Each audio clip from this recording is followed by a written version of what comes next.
Thank you all for being here. It's nice to have new faces too, so thank you for joining.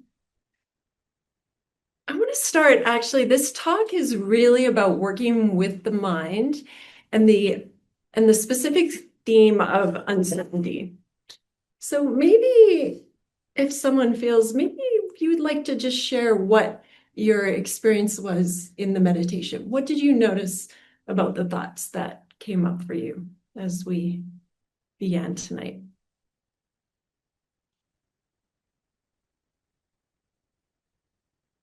Is it recurring thoughts?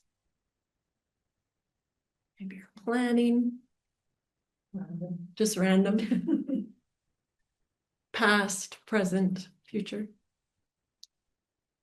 Yeah, future, that's a good point. Yeah, future. Okay. Anyone else? Very busy from the day. Mm. Thoughts. Yes. So common to recycle the day, and what happened today, and now what do I do tomorrow as a result of today? Yes, for sure. A lot of nods. I think we're all in the same. Anyone else want to share? When you said bring with you what you brought with today, I was fortunate enough to spend the day outside in the garden. So it was sunny joy that I brought. Oh. So yeah. That's a lovely mind state to bring. Yes. It's good. Judgments of the thoughts. Pardon? Judgments of the thoughts. Yes. Okay. You get a thought and then pass a judgment on it, Right. or on the thought of it. Yeah. The critical thinking is always here, for sure. I kept thinking about something that had been bothering me. Was an opportunity. I kept saying to myself, it's an opportunity. And it felt good to do that. Okay. So that change of thinking, introducing a new way. Yeah. It's good. I think we can all find similarities in what we've shared. And I think that's the beautiful thing about this practice, is that we're never alone in it. And the experiences that we all have are a shared experience. And the fact that we've all came here today to explore the thinking mind, specifically around uncertainty, I think unites us in our want and our discovery of what the mind has to show us and how we work with it. Joseph Goldstein, and some of you may have heard of him before. He's a well-known, respected meditation teacher. I think he's one of your current favorites. Yes. He has a great quote about thoughts, and it's a metaphor, and I've always really loved it. And he said, it's like sitting at a train station, watching trains come and go. Each train is a thought. However, we don't have to get on every train. And I go back to that often because it's so true. You know, the mind has been very busy in its repetitive patterns, and it's so easy for us to just let the mind take us wherever it wants to go. And, you know, we can go for hours at a time and think, geez, was I even aware of what I was thinking or what I was maybe telling myself? Like, got on that train and said, take me. So that has always stuck with me. And we're so good at thinking. And isn't that a wonderful thing? I think, you know, it can get such a bad rap. You know, when I first started meditating, I think I had that myth. It's like, stop all thoughts.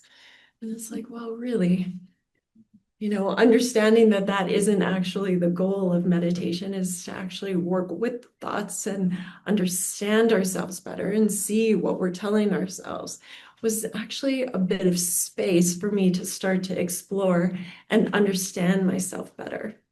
So maybe tonight we can explore that for you too. And I think I just really want to reiterate that, to say that, you know, this isn't a mistake.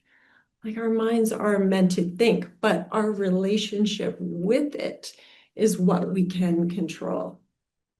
So when life does become uncertain, as it will, as we know it does on a day-to-day basis, because really we have this false belief that we actually maybe do have control of our lives.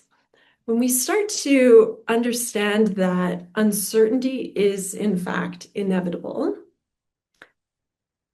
we can start to shift our relationship to that. Like really recognizing that we are in relationship with that uncertainty and how we deal with that, I think is where some of the magic in this practice starts to happen. So to begin tonight, I want to share a reading from John O'Donohue, and it supports us, and it's called For the Interim Time. When near the end of day, life is drained out of light, and it is too soon for the mind of night to have darkened things. No place looks like itself. Loss of outline makes everything look strangely in between, unsure of what has been or what might come. And in this wan light, even trees seem groundless. In a while, it will be night, but nothing here seems to believe the relief of dark. You are in this time of interim where everything seems withheld. The path you took to get here has washed out. The way forward is still concealed from you. The old is not old enough to have died away. The new is still too young to be born. You cannot lay claim to anything in this place of dusk. Your eyes are blurred and there is no mirror. Everyone else has lost sight of your heart, and you can see nowhere to put your trust. You know you have to make your own way through. As far as you can, hold your confidence. Do not allow your confusion to squander this call, which is loosening your roots in false ground, that you might come free from all you have outgrown. What is being transfigured here is your mind, and it is difficult and slow to become new. The more faithfully you can endure here, the more refined your heart will become for your arrival in the new dawn.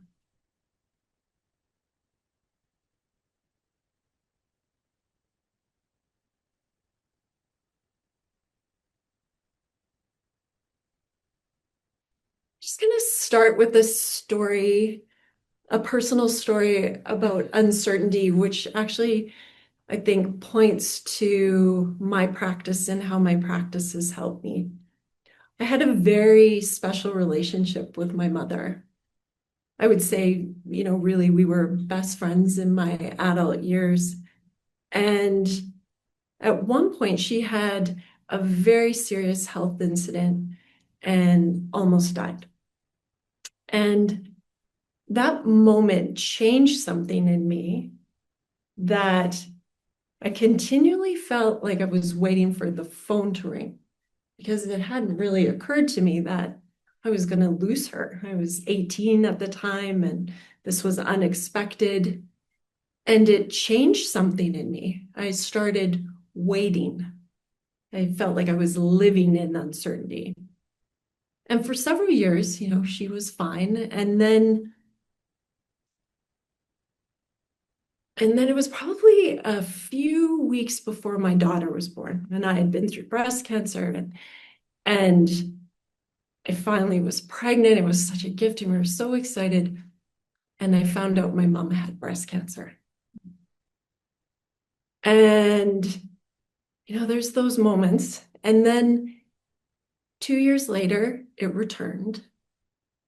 And then 2 years later, it returned again. And the fear of losing her was always there, just never really went away.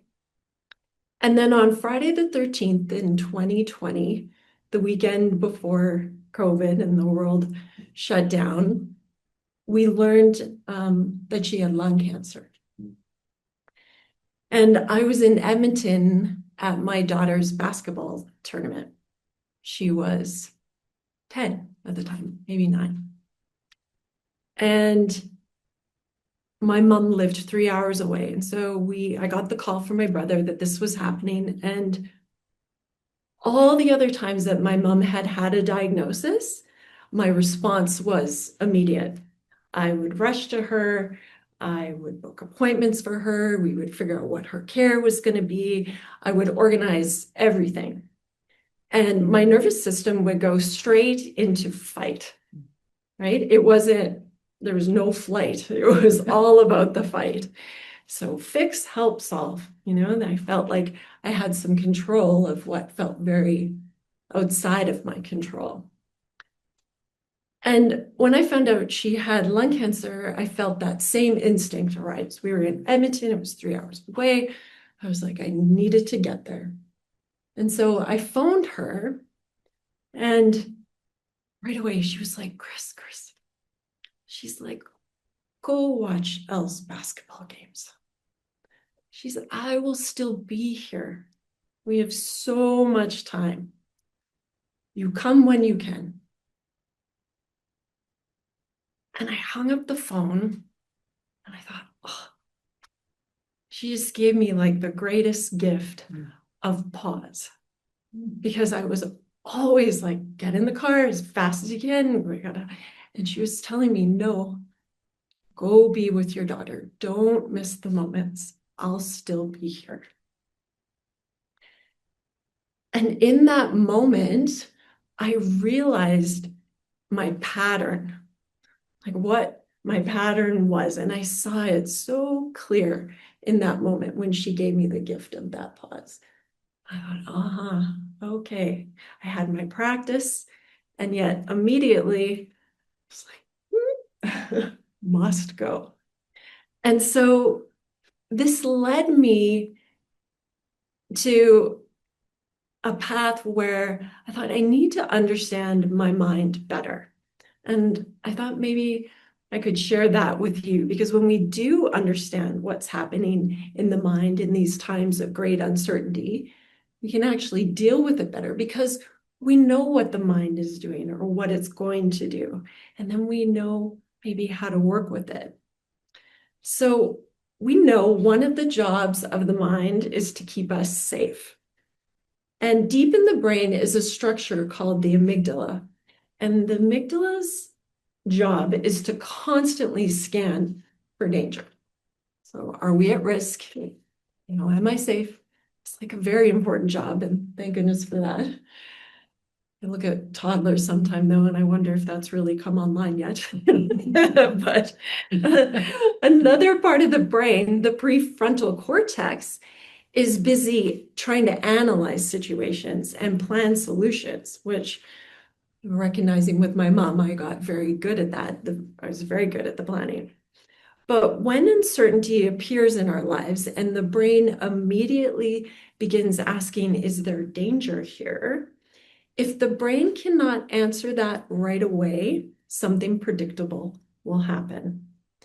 You're going to start to plan, you're going to start to think, you're going to start to predict the future, because if there's uncertainty, we want certainty.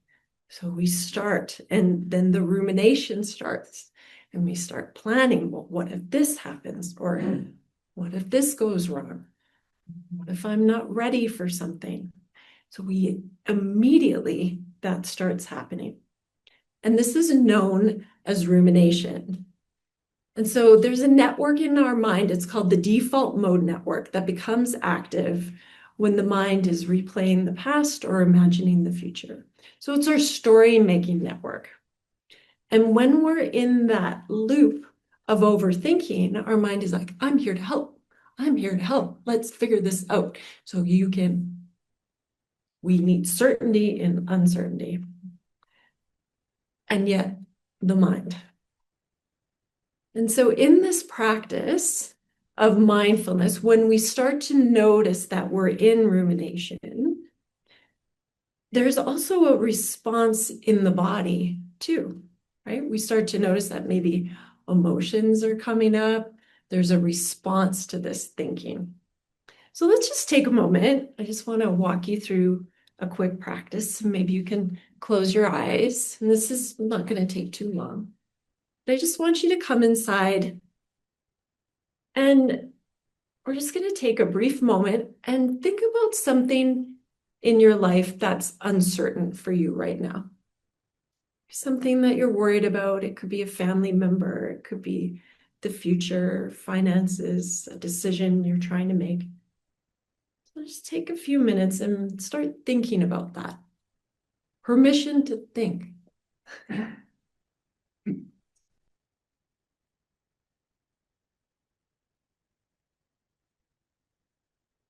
So think about that uncertainty and then notice what your mind starts to do as you bring that up.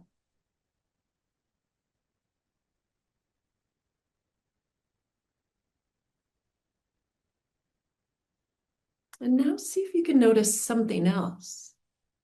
As you think about this uncertainty, what's happening in your body? Did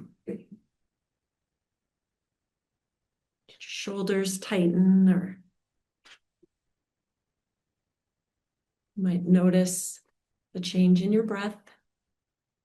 What's happening in the body as a result of that uncertainty?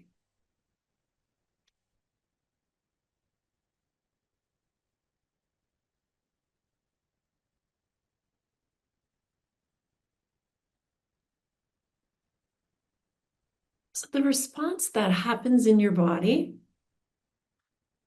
when this is continuous, where there's continuous uncertainty, hormones are released in the body like adrenaline and cortisol. So, your heart rate can increase. Your breath gets more shallow. Instead of breathing in the belly, we start breathing up top. It gets maybe a little more tight, which is why we feel maybe some contraction in the shoulders and the neck. Really, through evolution, this would have been a good thing. This is preparing us to get into fight or flight, possibly to run. And yet this energy now just kind of gets rinsed in there, and it keeps happening and it keeps happening because we aren't actually running, but there is a response that's happening in the body. And so it happens again and again and again until we find a way to help the nervous system. So the worry is in the mind, and yet the anxiety is in the body. Okay? We feel that.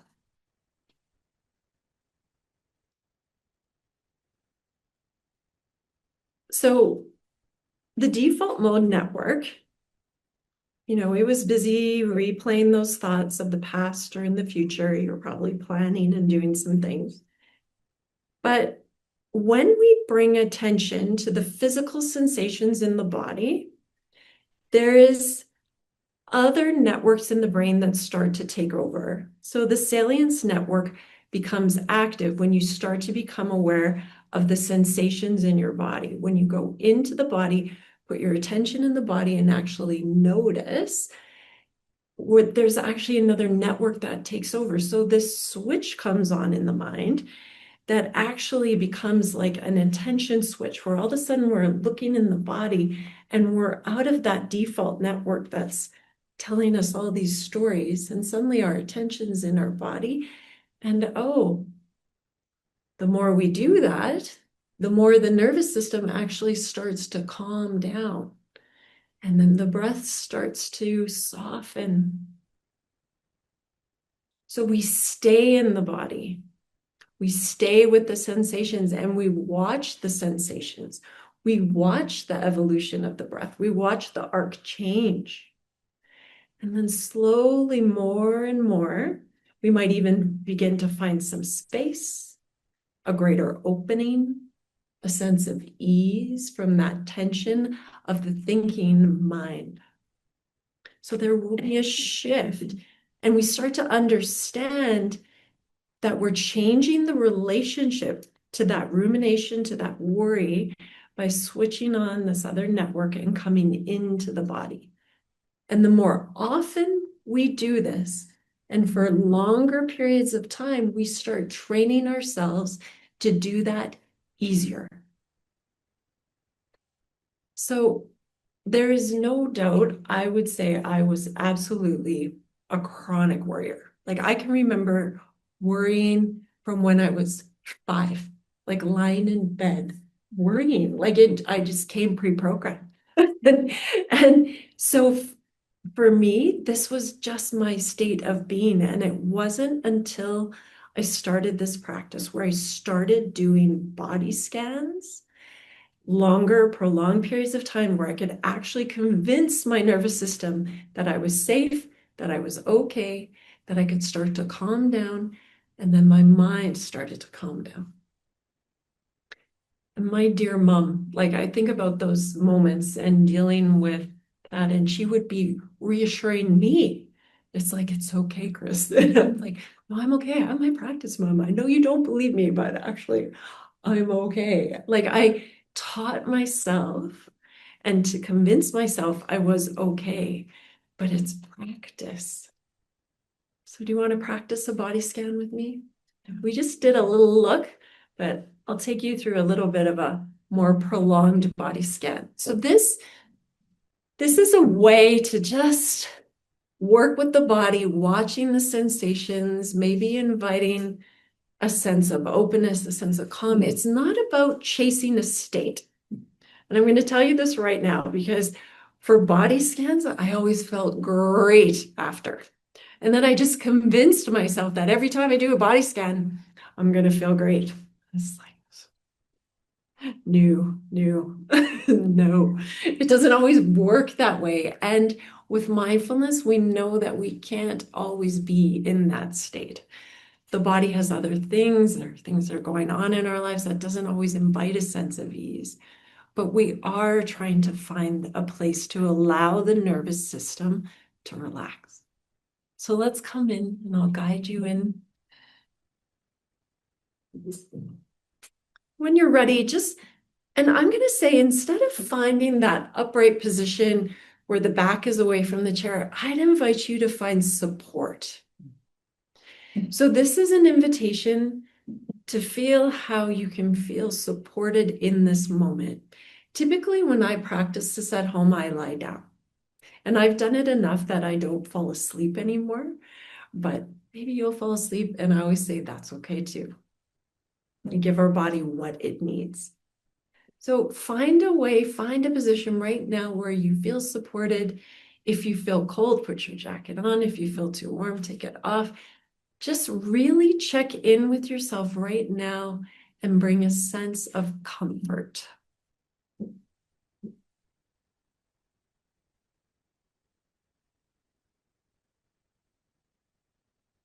So we transition from this place of thinking,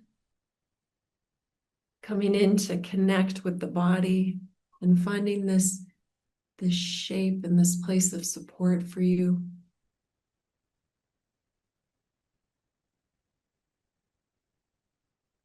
Drawing the energy down to welcome yourself in this seated position, your feet on the floor. In this room, at this time, in this place, with this group of people here tonight.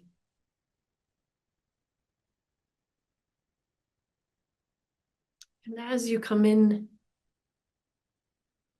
you can listen for the most distant sound you can hear.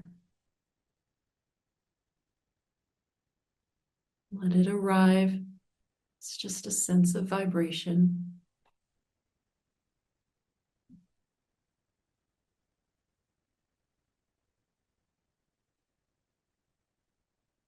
And then coming into sounds within the room.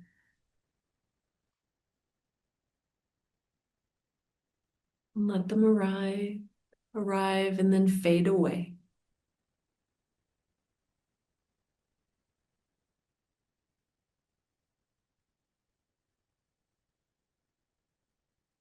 Perhaps as you reside here, start to feel the vibration of your own body, maybe your heart beating. Just that pulse of energy that is you. To just welcome it and know it's safe here. And in this moment, there is nothing being asked of you, nothing to do, nowhere to be, nothing to figure out, but to just be here in this moment at this time.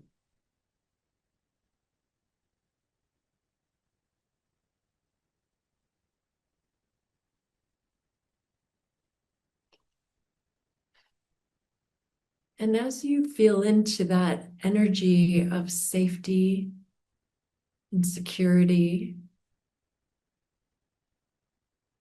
where do you feel a sense of trust in your body? Where might you notice that sense of security in your body?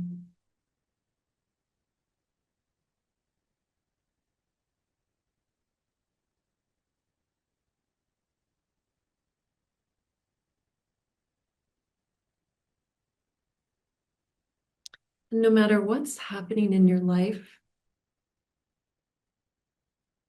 what's happening outside these four walls,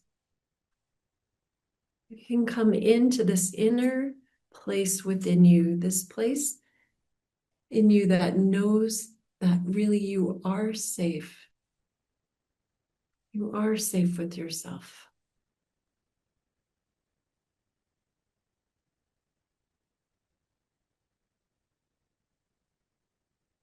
And from this place of trust, begin to journey through the sensations of the body.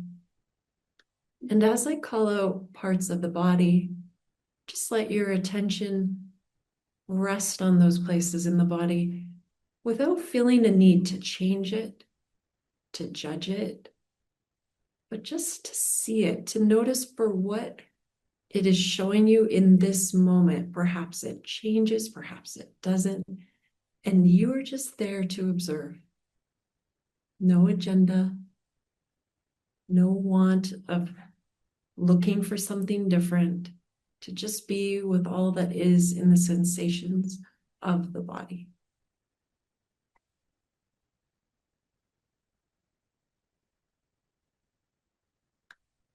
And because we can feel most sensations in the mouth, we begin with the mouth, the sensations of the tongue, the jaw, and into the cheeks.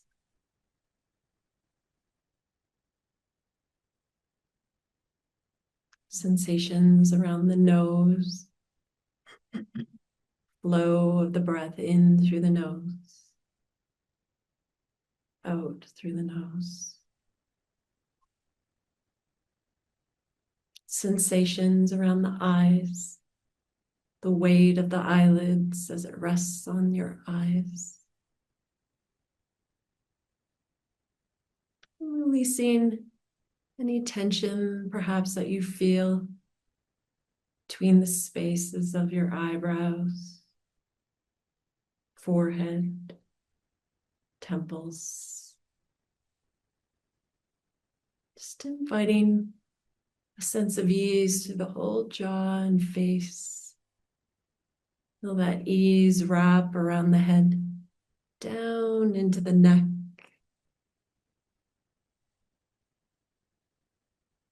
to your shoulders.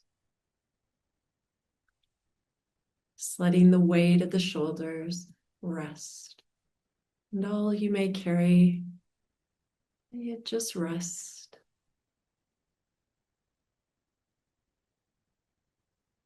The arms,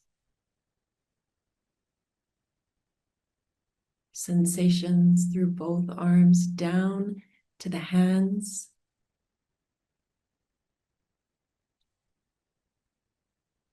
Can you feel the sensation of the palms of your hands?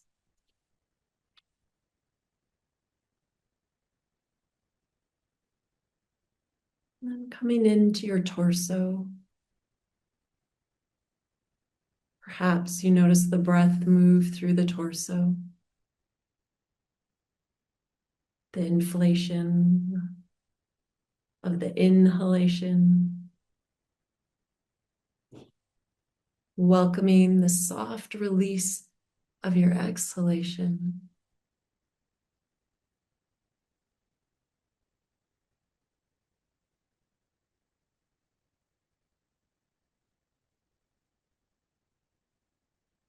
Down into the hips, your legs, feeling in to all the sensations of your legs, the weight of the legs, knees, lower legs, down to the feet. Feeling the pulse of life all the way to your feet.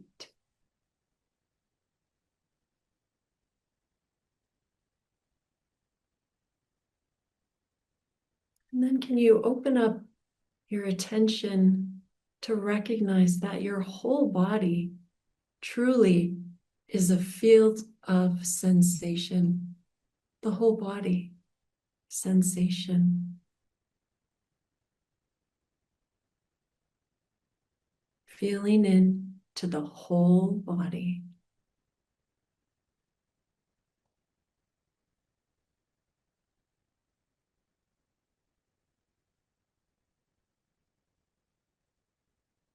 And coming in to feel again the breath. This breath of life moving through you, wherever it might move.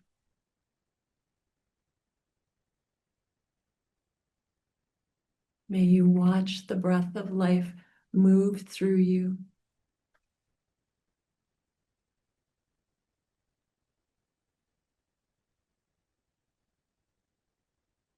And just as we welcome all the sensations of the body, we welcome the thoughts of the mind,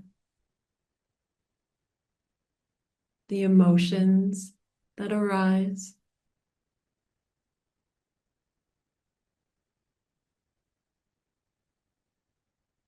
And may you rest back as you observe all that is you in this moment at this time. May you welcome yourself exactly as you are.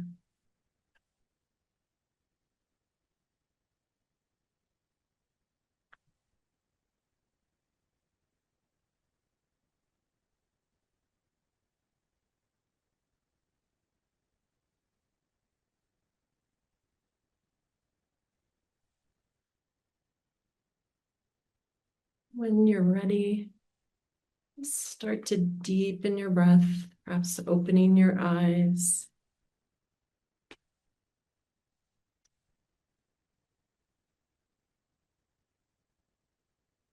How was that? Would you like to share what you noticed? I felt that it was, well, besides hard work, it was kind of unpleasant. Mm. Like there's got to be something, more peaceful, not so much peaceful, but good about this. And I was just going over problems that were showing up, and my physical body, well, it should be like this and it should be like that. And I've got to deal with this and I've got to deal with that. So I did, it's different than other meditations where you feel like you've, floated through the air, and there's a gentle breeze and that type of thing. It was more like I was struggling. I was struggling with not just the world, but with my own body. My body wasn't doing its share, wasn't picking up the pieces. It was just kind of being a dead weight, and it was tiring. Yeah. Carry this dead weight around for a while, and I wish I could be more light and fluffy and airy and dynamic and just joyful. And there was just so much that I had to get through Right. to get to that point. It was just like, it was, I've got a long ways to go yet. And to really feel that freedom and joy and even love, I didn't experience any love there in my thoughts. It was all a struggle. It was a struggle. Sure. It wasn't very pleasant. Thank you for your honesty. And that's so true. Oh, I'll just repeat. So an experience was that the body felt heavy. There was a lot of sensations that were uncomfortable, and in previous ways of meditating can often feel light and more joyous, and this felt heavy and uncomfortable. And that is totally normal. Really, truly it is. You think all those messages of the body waiting for you to notice, right? It's so true. It's so true. I was on the wrong channel. It's like, please. Channels, Yeah. Yes, Pleasant, enjoyable, exactly. exciting. That's right. And in Buddhism, we talk about how things can arise and we can be met with this challenge. It's like that first arrow of pain, of suffering. And then we layer on. And then we're like, whoa, this body and my neck, and why is and my stomach, and I should eat better today. And and so these additional, we pile on, and in comes the second arrow, right? So we have the initial pain that's there, and then we create even more. We bring more resistance to what's here, and then we continue to amplify and bring on more suffering. Versus the practice where we have this invitation to begin to open and to try not to meet with resistance, but just a gentle form of compassion or kindness and say, I did this today. I gave myself this gift. I looked at what's here, and this is how it went, and that's okay. It truly is. It truly is, because that is the practice. And tomorrow could be completely new, could be completely different, could be a completely different experience. Could I just make one comment? What I heard in your very eloquent description of your suffering, which is what you were describing in various ways, and we've all felt those kinds of sufferings, and probably that feeling was shared by a number of your peers in this group. But what I also heard was you were connected with something that was real and true in yourself. So there's no value judgment on that. Suffering was present in me. Okay, I nailed it. And that's where we start, with that connection with what is present, with what is right, without judging, oh, I'm a crappy meditator, or this should have been better. No, it is what it is. So what I heard was the voice of reality. You connected with something that is true in yourself. There's no shame in feeling suffering. It is present. And so, it's not to be Pollyanna about it. It's, this is the truth of our existence. It's tough. And you felt it. And to connect with that is really the first step. It is. Yeah, I listened to Eckhart Tolle quite a bit, and he was always talking about the struggles and the problems that we deal with, and he says, well, that's just allows us to go within and deal with them and go up to a higher level and learn from them, and just realize that we have the ability to deal with them, that there's something good about it. There's something good about it. There's something very good about being connected with what is, regardless of what it is that is. Anyone else? Yeah. I have the opposite.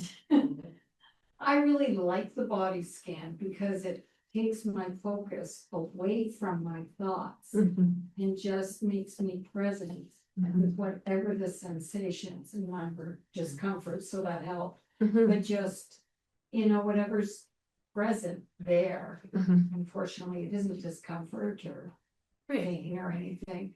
And so it just, I find it's very relaxing. Yeah. So I appreciate it because it's like it just really relaxed me and took me away from the worry and thoughts that I arrived with.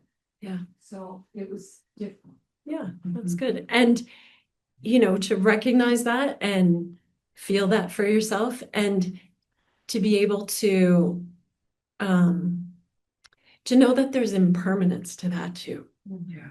right? That we are in this state of continuous change. So as much as there's discomfort, the next moment may bring ease. As much as there's ease, the next moment may bring discomfort. And we know that through our practice. And yet to be able to find those moments of ease and to actually savor them and say, it's like, oh, there's ease now. But we can also have those moments where we're dealing with pain or large emotions where it's actually difficult to come into the body. When we're really hyped up or there's really big fear or anger, it's not easy to come into the body because the body's already so agitated. And so we come in whatever way we can. And that might just be a little bit. That might just be watching the breath in whatever way you can. Because even like I mentioned, I started with the mouth and the body scan because it is so rich in sensation. And if people aren't used to journeying through the body, we can typically feel something in the mouth. Like if I maybe would have said, well, feel into your heart, people are like, I can't feel my heart, right? So we start where there's bigger sensations, like in the mouth or even just the hands to be able to say, I can bring my hands together and feel heat and feel my palms or the sole of my feet on the ground. So we come in little by little, and even for a body scan like this, where I think we went probably about 10 minutes, 12 minutes, that's a little bit on the longer side, maybe for some of us, but I mean, you can do I've done body scans for a long time. I'll just say that. But it takes practice, like all of our practice, to be able to sit with the mind or be in the body for that amount of time. It takes practice. And so what I love about this is we can choose what we need when we need it, right? It could be those moments during the day where like, okay, I can start to feel my stress coming up, and the nervous system is working overtime. What can I do to help myself? Okay, well, perhaps I close my door and I'm just going to come and I'm just going to sit and I'm going to feel and I'm going to go into the body. I'm going to take that attention and put it into the sensations as best as I can, to whatever degree that is. Yeah. Yeah, there's no noticing, but what I liked about this was it actually allowed me to bring kindness to different parts of my body. Yes. I just think my body's here, and when I start to tune in for feel the scan, you start to notice there's places that are more talkative and there's places that are more closed, and then it's like, oh, hey, and then just send some kindness down to those places, right? Whereas I wasn't paying attention to my body, I was externally focused and just wasn't able to access the kindness in my body when I needed it. So I like that. So it's the noticing, but then it's the, attentiveness. That's right. It is because of the compassion, and that's kind of wraps up my talk, but truly compassion, you're leading me right into it. It is really the gift that we give ourselves. So through the mind's effort, when we're in those moments, I can remember driving to appointments, and of course, it's like, well, what is the doctor going to tell me? What are we going to find in the scan? What? And it would just, and then I would look around and I'd be like, okay, summer, there's the trees, there's the wind in the trees. And I would tell myself, what do I know right now? I'm in the car. I'm okay. In this moment, I'm okay. And it was the one thing that I just kept telling myself, and I kept telling myself until I started to believe myself, And there would be those moments of fear and anxiety. Of course, I get there, we review, and maybe it wasn't the news that I wanted, or it was, but in those moments ahead, at least I could give myself some kindness, some compassion, just to take it off a bit. And the body scan is a beautiful way to do that, to actually put that kindness in those spots where we need it most. And just watch to see that tightness. Can it open up and be like, okay, I'm safe here. I'm okay. Can we release the tension? Because when the body releases the tension, the breath gets slower and then the thoughts slow down too. Like they're directly related. For breathing really rapidly, it's up high. The mind's busy, busy, busy. But when the breath starts to slow, then the mind can start to slow. You might notice that in your own practice, that might happen for you. But compassion truly is the foundation of all of this. To bring that gift to ourselves is really changing. When I think I was going to wrap up, what time is it? Do you have a lot of questions or can we do one more exploration? What time is it? Sure. But the body scan can be like a meditation. Absolutely, it is. You get out of your head. That's right. Look at the body. That's right. So just like when we're meditating and we pick an anchor for our mind, for our attention, say, you're just watching your breath, or maybe you are watching your thoughts. It's like, what will I observe? Right? So it's taking the anchor of the body and the sensations of the body to put your attention. Yeah, exactly. So what I'd like to do, if you're open to it, is we're going to do a dyad. So you're going to explore, you're going to have a partner. You're going to explore for about a minute something that's uncertain. You're not going to talk about what that is with your partner. You're just going to think about it. And then you're going to go into the body and you're going to start verbally naming the sensations that come up. And your partner is just going to listen. They're not going to offer advice. They're not going to talk. And you're just going to say, I notice tension in my back. I notice my breath. I notice tension in my tummy. Whatever it might be, just name your sensation. So this is going to be quick. This isn't going to take long. And then you're going to turn to your partner at the end and you're going to discuss what you noticed. Because what I'm trying to get you to explore here is I can do this anytime. And it doesn't have to be a 15-minute body scan. I can do it in a minute during the day when something comes up. I can check in with myself. I can go right into the sensation, can feel it, can notice it. Did it change?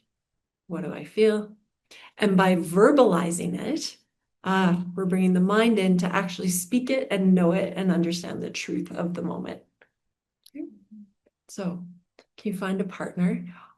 And we'll switch. I'm going to do the bells. You're going to have 1 minute to explore something that's uncertain for you. I'll ring the bell. You're going to have 1 minute to talk about the sensations that you feel as you think about that. Your partner will listen. I'll ring the bell again. You'll have 1 minute to talk about it with your partner, and then we'll switch. Okay, so if you could find a partner that you could explore that with, be great. So you're going to think of something uncertain, just thinking something that brings you uncertainty. Yeah, where do you feel it in your body? To discuss what you noticed. Okay. Does everyone have a partner? No, Miss Mel doesn't have a partner. Mary, could you be her partner? Yeah, sure. Mary will be your partner. We have one spare partner here. Is there somebody else? Or maybe there's 3 in the back. I think there might be 3. There's 3 back there. There's 3 in the back. There's 3 in the back. Oh. So why don't we have Isabel go back? 1, 2, Yeah. 3 like that. Because you guys are 3, right? Beautiful. So you have a partner. It's very nice. So here's Isabel. Excellent. She needs a partner. It's 2. Wow. Yeah,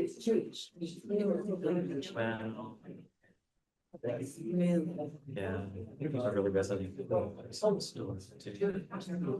It just makes it so, Yeah. Okay, okay. Hi. Does everyone have a partner? Okay, so for the first minute, did you decide who's going first? We're done. You're not done. You can go again. Okay, so who's going first? Here's your first minute. to start to think about something right now in your life. You can close your eyes that gives you uncertainty. Okay, 1 minute. Good.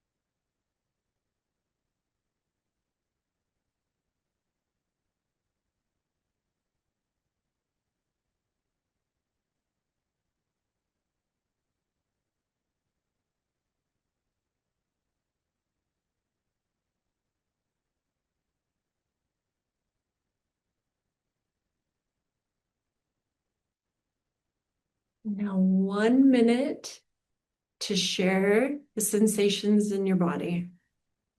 Just verbalize them to your partner.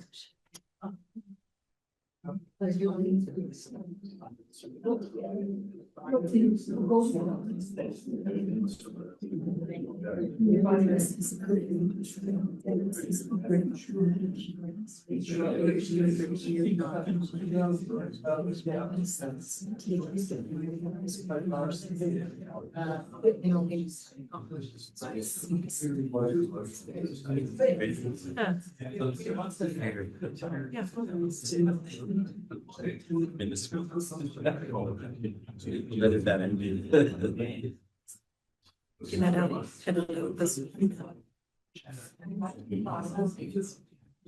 Yeah. No, it's such a good thing. Sends that sense of.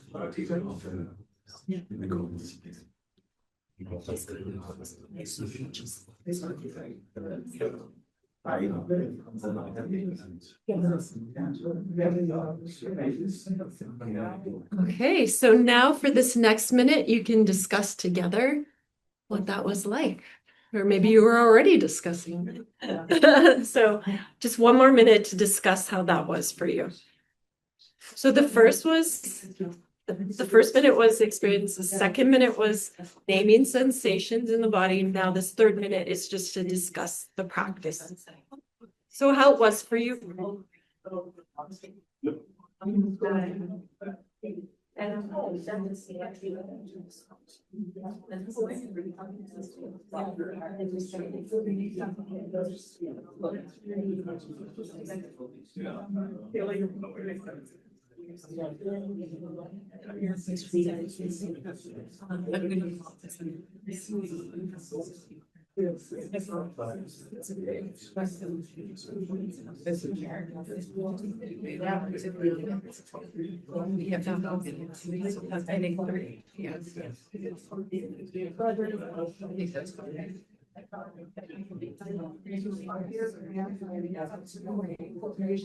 These minutes are fast. These minutes are fast. Ah, it's good. It's good. All right, you're gonna switch partners now. Okay. So now the second person will go, and you're gonna spend that first minute thinking about something that causes uncertainty. Okay. 1 minute.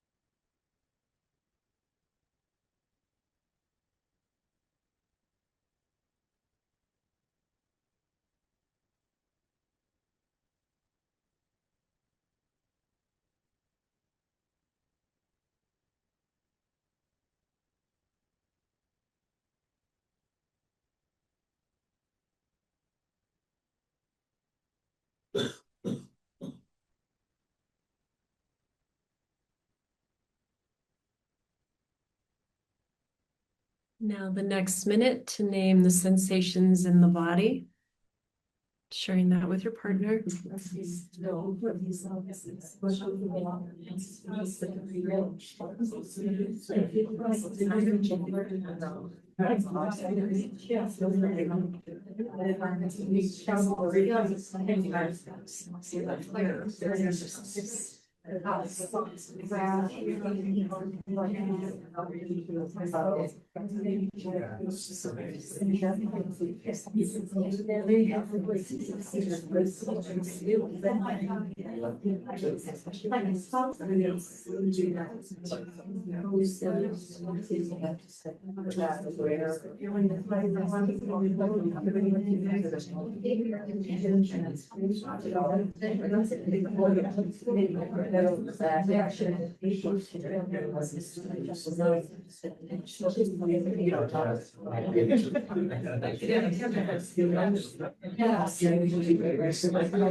And now share your experience with your partner overall, which you may already be doing.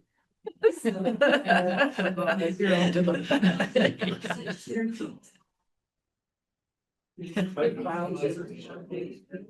good.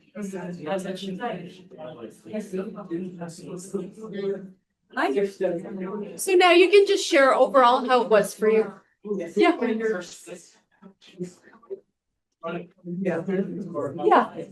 The person whose turn it was, the person who just went through it. Yeah.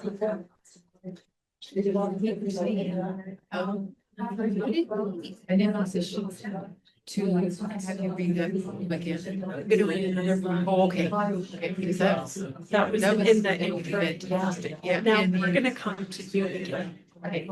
I've read this one. Okay.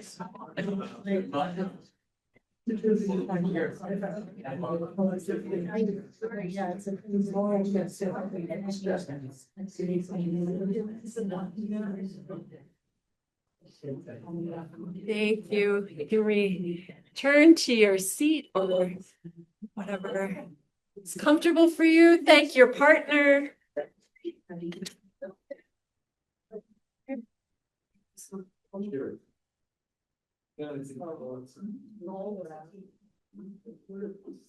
I was just saying to Phil that one of the main tenets of a compassion practice is remembering that we're not alone and that we all experience, these degrees of emotions, uncertainty, and that we can find similarities likely in all of our sharing and our stories. If we were to, really put up the words that you all shared, I think we would see ourselves in that. And sometimes when I'm alone in my practice and I try to remember that there are other people experiencing this too, I can forget. Yeah. But I hope having this conversation with somebody tonight does maybe help you remember that you're not alone in your uncertainties, and what's here for us is also likely here for someone else. So I want to read one more thing from John O'Donohue, and it's a blessing for a new beginning, which seems appropriate.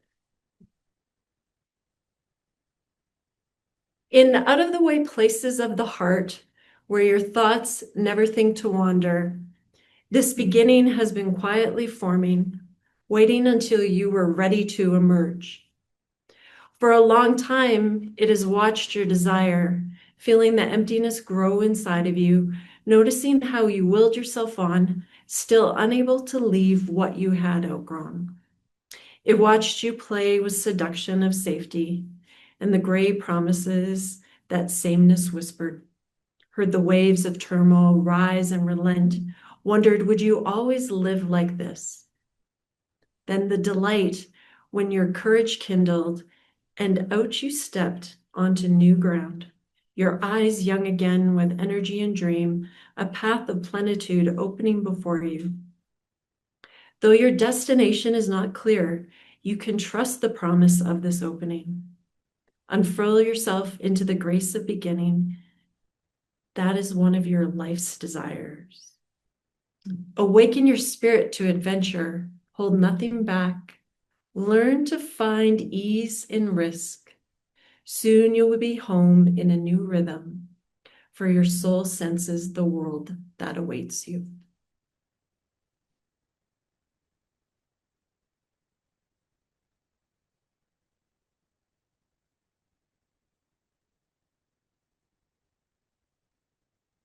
And so I'm just going to close this back to my mom's story. So during this time of her diagnosis of lung cancer, something unexpected happened for me. And like I mentioned, instead of that constant urgency, to fix everything for her, something in me had softened. Like when she said to me, "Come when you can." And I found that pause, that I realized that I could go to her, but I didn't have to fix her. That I could release the burden of carrying the weight of feeling that I had to be that person for her. And the time after her diagnosis actually became some of the most meaningful time like we ever had together. She taught my daughter how to sew. We made pierogies together and meals of my childhood, like all the things that actually matter. And instead of wasting those moments worrying and trying to fix her, we just lived. And there was hard times too, there was hard appointments and figuring out her care.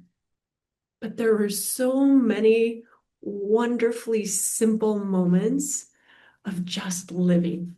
And that was the gift, because I remembered and I learned how to do that. She was my teacher in so many ways, but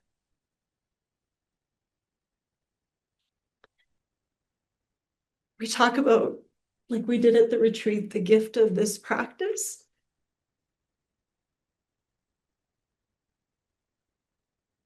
That was the greatest gift this practice is giving me, was to be present for her. And strong, beautiful her, she almost lived for 2 years with that diagnosis. And I could have wasted those 2 years, but I was present for it. And, we had a retreat here on Sunday. We had a 1-day retreat. And at the end, I offered something, and I offer it to you tonight, is like, this practice is life-changing, but we have to find our why. Why do we come to this practice? Why do we practice? What is it that's here in your life now that this practice can help you with? And that's a personal journey for all of us. And it changes. Mine has changed over time. But as I look back and the gifts of it, I know it's true. And I know that it has come to me through this practice that I've shared with you tonight. And so while it may seem simple, it's so, so powerful. And I hope that in some ways that you can find how this practice can support you in meaningful ways. That would be my greatest wish for all of you. So thank you for coming and sharing in the practice with me tonight. I'm grateful for all of you and being here in community, and for you, Mary, and you, Phil, for all we do to create these nights. Thank you. And thank you to you, Christine, for a superbly helpful and insightful evening. I'm sure we'll all take many notions, ideas, much hope.